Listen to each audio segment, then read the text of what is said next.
क्या एक्सपेक्ट कर रही हैं आप? खान साहब ने गुज़श्ता रोज़ शहबाज गिल की जो स्टेटमेंट है पूरी की पूरी, उसका जो ख़ास एक जुमला है उससे इज़हार लाताल्लुक़ी भी कर लिया। क्या समझती हैं जिस तरह से खान साहब आगे बढ़ रहे हैं और फवाद चौधरी ने कुछ आज स्ट्रीट मूवमेंट की भी तरफ भी इशारा किया, क्या ये मतलूबा नताइज जो खान साहब चाहते हैं उनको दिला सकते हैं?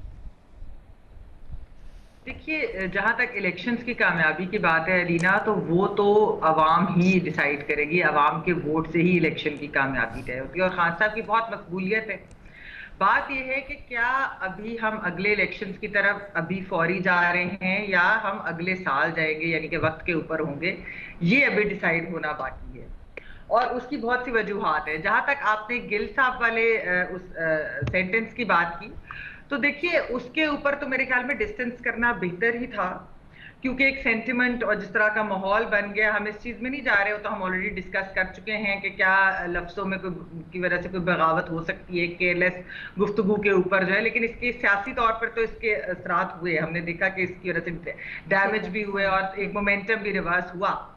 लेकिन जिस चीज की खान साहब को मेरे ख्याल में रीना समझ नहीं आ रही ना, जो चीज बहुत इंपॉर्टेंट है, वो ये है कि मसला था मईशत का बहुत बड़ा, सियासी मसले से भी बहुत बड़ा मसला है, इकोनॉमिक इंस्टेबिलिटी की। हमें आईएमएफ के प्रोग्राम में जाना था, जो उन्होंने कमिटमेंट्स पूरी नहीं की, जिसकी वजह से हम एक प्रॉब्लम में थे। अगर वो सब कुछ हो जाता, मामला तय हो जाते, तो फिर शायद इलेक्शन में जाना पीडीएम के लिए भी आसान हो सकता। लेकिन जिस तरीके से पॉलिटिकल इंस्टेबिलिटी बढ़ती गई, उसके साथ साथ इकोनॉमिक इंस्टेबिलिटी भी बढ़ती गई, जिसकी वजह से इलेक्शन उस वक्त और फिर खैर और भी माहौल में जो चीजें आई है वो हमारे सामने ही थी।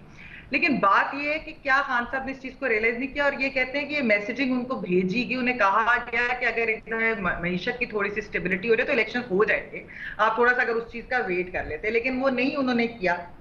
तो ये और वो शायद एक और चीज भी नहीं समझ पा रहे कि जब तक सियासतदान सारे इकट्ठे नहीं बैठेंगे, जब तक एक नया इमरानी मुआहदा यानी कि एक न्यू पॉलिटिकल सोशल कॉन्ट्रैक्ट नहीं होता, तब तक चीजें नहीं आगे बढ़ सकती। इस वक्त अगर वो पार्लियामेंट में होते तो शायद वो स्ट्रीट पावर से ज्यादा प्रेशर बढ़ा रहे होते, क्योंकि इस वक्त हुकूमत को खुली छूट है ना, जो लॉ पास करने हैं कर देते हैं, जो अमेंड करने हैं कर देते हैं। आप आगे कैसे बढ़ेंगे इलेक्शनों की तरफ? मैं जो बात कर रही हूँ कि हाँ नहीं के जवाब तो अलहदा बात है ना, बात है कि आप इलेक्शंस की तरफ कैसे बढ़ेंगे जब तक आप इन चीजों के ऊपर नहीं तय करेंगे कि ईसीपी कौन होंगे, चीफ इलेक्शन कमिश्नर कौन होंगे, इलेक्शंस क्या ईवीएम के तहत होने हैं नहीं होने, किस तरीके से हमने जो है इकोनॉमी के ऊपर है वो हमने सियासत नहीं करनी। वो और खान साहब तो ये कह रहे हैं, उन्होंने रिकंसिलिएशन को एक बहुत बुरा लफ्ज समझ लिया है, उसको कभी मुकमुका कहते, कभी एनआरओ कहते, कभी कोई और चीज कहते हैं। वो तालिबान से बात करने को तैयार है, वो सेपरेटिस्ट से बात करने को तैयार है, लेकिन वो कहते हैं मैं इन चोरों के साथ बात अच्छा, कल की जो हमारे पास खबरें आ रही है महमूद, उसमें तो खान साहब ने कहा है ना कि मैं बैठ के बात करने को तैयार हूं। आज फवाद चौधरी साहब ने भी कहा कि अगर इलेक्शंस की तारीख दे या उसके ऊपर बात करने को करें तो मैं बैठ के तैयार हूं बात करने को। अतर काज़मी साहब कल मौजूद भी थे। नहीं, सिर्फ एक छोटी सी चीज के इलेक्शंस की प्री कंडीशन जो लगा देते हैं ना, इलेक्शंस होने के लिए भी एक माहौल, एक इकोनॉमिक स्टेबिलिटी की जरूरत होती है ना। इस वक्त तो थोड़ी थोड़ी वापस आ रही है, क्योंकि डॉलर भी नीचे आ रहा है, आईएमएफ का प्रोग्राम भी अब हो जाएगा दोबारा से स्टार्ट। तो ये चीजें बड़ा अहम पॉइंट है।